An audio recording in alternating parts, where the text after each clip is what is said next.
10 years ago, on November 14th, 2014, Pokemon Omega Ruby and Alpha Sapphire first released. These were remakes of Pokemon Ruby and Sapphire from the Game Boy Advance, and if you couldn't tell, I'm somewhat of a big fan of Generation 3.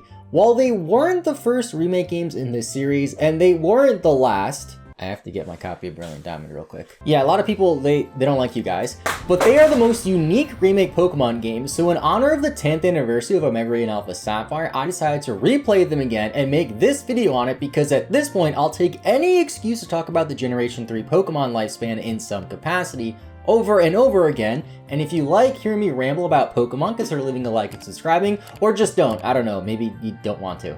I should pick those up. With the previous two remakes, they were mainly made to update the older Pokemon generations to fit with the current changes at the time. Generation 1 had a lot of weird quirks, there were no held items, fighting type only had like 3 moves, so bam, Fire Red and Leaf Green released in 2004, updated them and modernized them to make for what I would still consider to be the best way to play through the Kanto region. Gold and Silver had a similar issue as abilities and the physical and special split were introduced after Gold and Silver released, and they had weird level gaps in the middle to later half of the game, so in Heart Gold and Soul Silver they updated the Johto experience, but still did nothing to the level gaps, and I still don't understand that. Then for the Generation 3 remakes, Pokemon didn't change all that much since the original Ruby and Sapphire released in 2003, or 2002 in Japan, I guess. The big change was the physical and special split in Generation 4, but that change alone didn't change the way Pokemon was played as much, at least not as much as held items, abilities, EVs and IVs, and the other quality of life features that were figured out by the time Ruby and Sapphire released. Playing Pokemon Ruby and Sapphire today feel far less dated than playing, say, the first two generations of Pokemon anyway, especially when paired with the quality of life features like the extended bag space, improved PC storage system, and the ability to run, as prior to 2003, running wasn't yet discovered in the Pokemon world. It's true, I asked Professor Oak myself. So around this time for Ruby and Sapphire remake, they decided to reinvent the Hoenn region and change up the story and the region in order to make it a new Hoenn experience. That's right, I said change the region twice in that last sentence, and I'm not fixing it. Since Omega Ruby and Alpha Sapphire, or ORAS as the cool kids called it, was released in the Generation 6 lifecycle of Pokemon, they incorporated Mega Evolution into the story, which was a big focus in Pokemon X and Y, the first games in the Gen 6 lifecycle.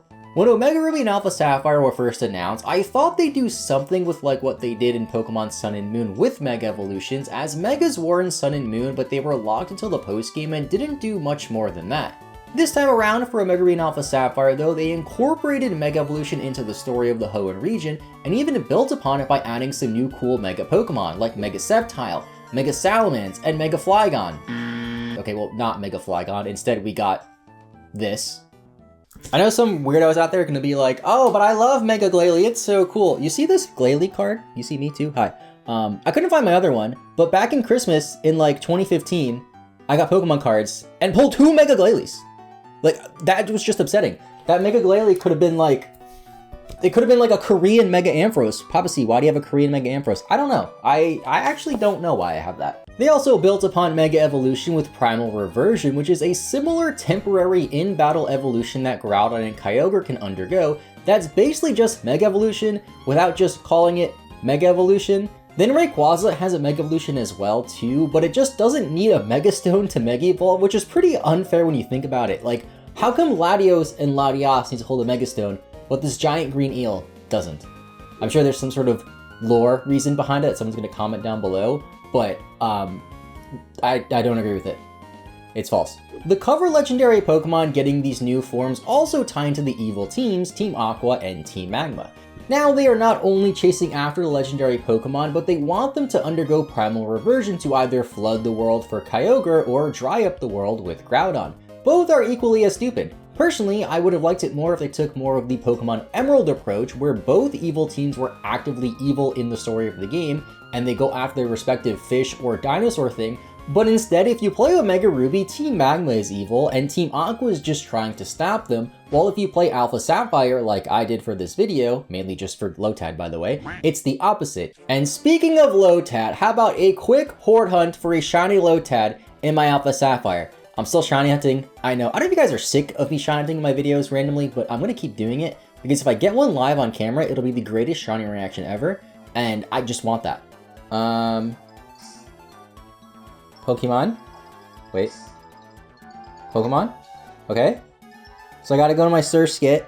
Is that Surskit? That's Surskit. Okay, let me just do it this way, because doing it backwards. Okay. Sweet Scent.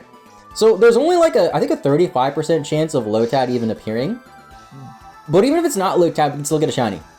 Maybe we can get a Zigzagoon shiny. Also, Hordes are in this game too, like they were next in Y. That's another plus. Zigzagoon? No shiny. Unfortunate. I'll get it one day. Just not today and probably not tomorrow.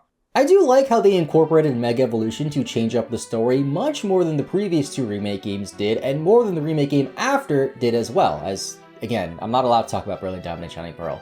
So I'm just not going to talk about Brilliant Diamond and Shining Pearl until their anniversary comes up, which I don't know when that is, but I just lied. I will talk about Brilliant Diamond and Shining Pearl sometime soon, probably. To build upon the Mega story though, in Hoenn, after receiving your 5th gym badge, you can get a Mega Latios or Latios. In the original games, the Lanias are post-game roaming legendaries, but nobody likes post-game roaming legendary Pokemon anyway. Steven takes you to some faraway island, not that faraway island, where you save Latios from Team Aqua. We'll talk more about Latios later, but for now I want to discuss the other key changes that Omega Ruby and Alpha Sapphire had compared to Ruby and Sapphire. The biggest change in terms of the map was Mauville City, going from a city with like 6 buildings in it to a giant mall. There's apartments on top where the NPCs live, and in the middle is this open air area with the Pokemon Center and the Pokemart, but the surrounding area still has the bike shop, the gym, and the game corner, except you can't actually go into the game corner this time because the European Union ruined it for us. Thanks, Europe. Maybe that's why in Europe this game came out a week later than the rest of the world. There are some other small map changes on some routes, but the other big change was in Mount Pyre. I forgot about this until I replayed the game again, but in the old Mount Pyre, you can just skip nearly everything in the entire building and go outside from the first floor right away to go to the summit to fight Team Aqua or Team Magma and then take the red or blue orb or whatever, then leave and go right to Lily Cove City. In ORAS though, they changed it to where you have to climb a few floors of the tower first, then you can go outside to the summit to fight Team Aqua or Team Magma. This makes it feel more like the Lavender Tower back in Kanto, as it is a burial ground for Pokemon after all, but in the older games in Ruby and Sapphire, you could just skip most of this, which kills the effect of it being haunted or whatever. The gyms all have different interiors as well, as they even lower the levels of each gym leader a little bit. Some of the Elite Four members have slightly different teams as well, although not all of them. Phoebe has a Dusknoir now, Glacia has a Frostlass now, and Steven has a Mega Metagross. I'm glad they left Steven as the champion though, as although many people might have preferred an Emerald remake over a Ruby and Sapphire remake for Omega Ruby and Alpha Sapphire, Emerald removing Steven as the champion and making Wallace champion instead was kind of weird, especially when they added Juan as the 8th gym leader to replace Wallace, who just felt too so much Wallace anyway, as they have very similar teams. Ice type and Water type have a lot of overlapping Pokemon, and if you look at their teams, they're very similar. It was also strange having a champion specialize on one type rather than multiple, although they did that with Black and White too, with Iris being the champion, and back in Gold and Silver they did that too with Lance being the Dragon type champion as well. But I guess Dragon is unique, as Dragon is just a really hard type to go up against, and if you look at Iris's team and Lance's team, yeah, they're a Dragon team, but it's not really a Dragon team anyway. To get back on track though, lowering all the levels does make the game a bit easier. I did struggle a bit at the very start of the game because I picked Trico and immediately caught a Lotad, then proceeded to fight mainly Bug-type Pokemon and Flying-type Pokemon for a while, so it was my fault since I was weak to both those types, but outside of that, the game felt a bit easier than the original Ruby and Sapphire on the Game Boy Advance. Combine that with how the EXP share works now in Generation 6 compared to Generation 3, as all of your Pokemon get EXP after a battle now, and, you know, the fact that you have a Mega Latios or Latios for the back half of the game. Its moveset wasn't the best when you first get it, but it's still a Mega Latios, one of the best Pokemon in all of Generation 6. A bit later on, after you get your Mega Latios or Latios in Omega Ruby, you get the cover legendary Pokemon on your game too, so for the Elite Four, I had a pretty easy time going through them with a Mega Latios and a Kyogre. While I would say that these are some of the easiest Pokemon games, as the 3DS Pokemon games tend to be pretty easy in general, just because a game is easy doesn't necessarily mean it's bad. There are franchises like Kirby or even Ape Escape, if anybody remembers those games, which are pretty easy too, but are still very fun to play with a laid-back nature. I also like how your rival is more involved in ORAS too. They appear more often at places like the Meteor Falls and have more dialogue to get them more involved, and feel like more like your friend and not just some random person you encounter every once in a while for a battle. You even get to fight against them after becoming the champion, which is a fun addition and a nice final boss, kind of reminiscent to the AZ fight back in X and Y. As for other changes, Pokemon contests make their return after being absent for Generation 5 and in X and Y. They work similar to the old contests in Generation 3, where each move has a different effect in the contest, and 4 Pokemon take turns going for moves to increase their appeal score. There's some strategy behind this depending on the order and what moves you go on, and they even built upon it by adding Licia, a new character who specializes in Pokemon contests. One thing that was missing from Ruby and Sapphire was more depth when it came to these contests, and adding Licia to be like the Steven of contests was a very welcome addition. You could of course ignore this part of the game if you want to, but contests can be pretty fun and a lot of stupid stuff happens in them. That's enough about the story and region, let's talk about the actual gameplay and mechanics next. Omega Ruby and Alpha Sapphire had some quality of life features added on from the originals, like L=A working from the menu. I know this sounds like such a niche thing to be excited about. When I mentioned this L=A function in a previous video, it also turns out that most people just hate the L=A function. I don't really understand why people hate L=A, but on the topic of L=A, I was going to do another reset here, but I forgot that I did another shiny reset like 5 seconds ago. So I'm not gonna do the shiny reset here. On the topic of shiny hunting, again, I'm so sorry I can't shut up about shiny hunting anymore. How about the deck snap? I know this thing wasn't made just for shiny hunting, but you can tiptoe around to find rare Pokemon, with more being unlocked after you get the national decks, and you can even chain them to find shiny Pokemon, Pokemon with hidden moves, or Pokemon with hidden abilities. It kind of hurts my thumb when I like tiptoe around like this using an actual 3DS. I mean, I know I'm not using my thumb right now, just so I can show the camera. The deck snap actually has a lot to it too, but I only really care about the shiny Pokemon, so let's move on. There's also secret bases. They return from the original Ruby and Sapphire games and act very similar to how they did in those games. To be honest, I didn't mess around with them too much from Ruby and Alpha Sapphire, but I did use secret bases a lot as a kid in Ruby version. My favorite spot for secret bases was south of Mauville City in this bush in the water. Now let's talk about the bad, because as much as I praise this game, it's not all good.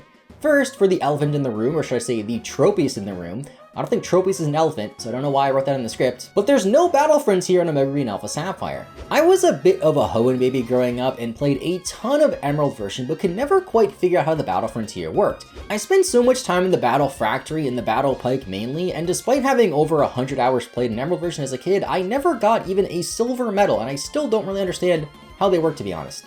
Nearly 20 years later, I still don't understand the battle frontier, and I still won't shut up about the 3rd generation of Pokemon in general, but having them omitted from the game in Omega Ruby and Alpha Sapphire really stinks. They even tease us a bit by saying it's coming soon, but what does that even mean? Coming soon to a future Pokemon game? Coming soon to DLC? It's been 10 years. Coming soon in the world of Hoenn? Well, we can't experience that unless we go back in time to Emerald version, and seeing as it came out nearly 20 years ago, surely they would have re-released Emerald version by now or make it easier to get somehow, right? Oh. Do you know what they added instead of the battle frontier though? Aliens. Well, one alien. So, Alien.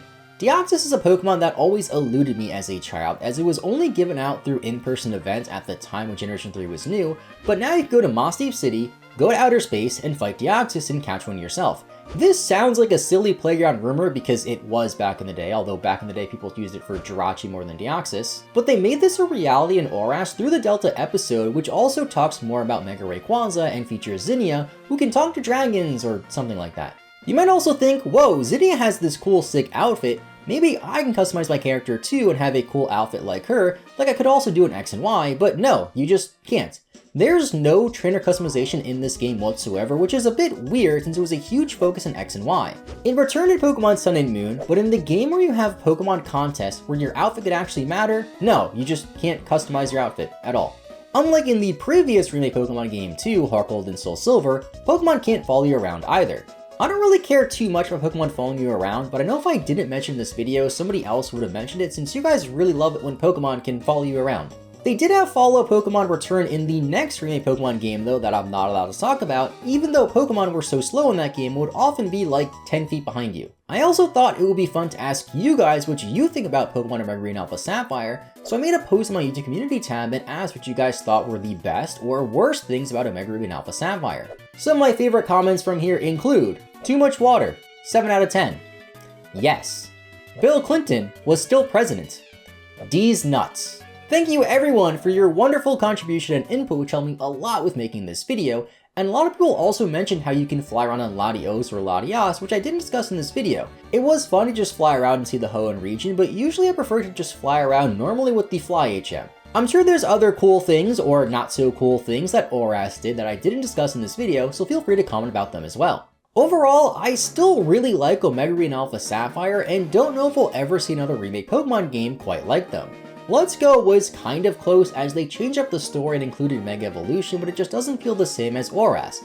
Omega Ruby and Alpha Sapphire were great for people who played the originals and have nostalgia for them, like me if you couldn't tell, as well as new players who never experienced Hoenn before without making it feel old, dated, or stale, like people felt with Fire Red and Leaf Green when they first came out. Then they weren't scared to scale the levels again and change things up, unlike they did with Heart Gold and Soul Silver before it, which definitely needed to be done in those games. It would have been nice if they used the Emerald teams for the gyms too, since what is Watson doing with this team? I still don't get why he doesn't have a Manectric in the first place, but yeah, that's Omega Ruby and Alpha Sapphire, and me rambling about it for however long that was, I don't know, 10 minutes, 15, could have been 20. I'm not editing this video because I actually have an editor now like a real YouTuber. Crazy, right? Anyway, with all that out of the way, thank you guys so much for watching. Have a great rest of your day. I'll see y'all next time, and bye-bye.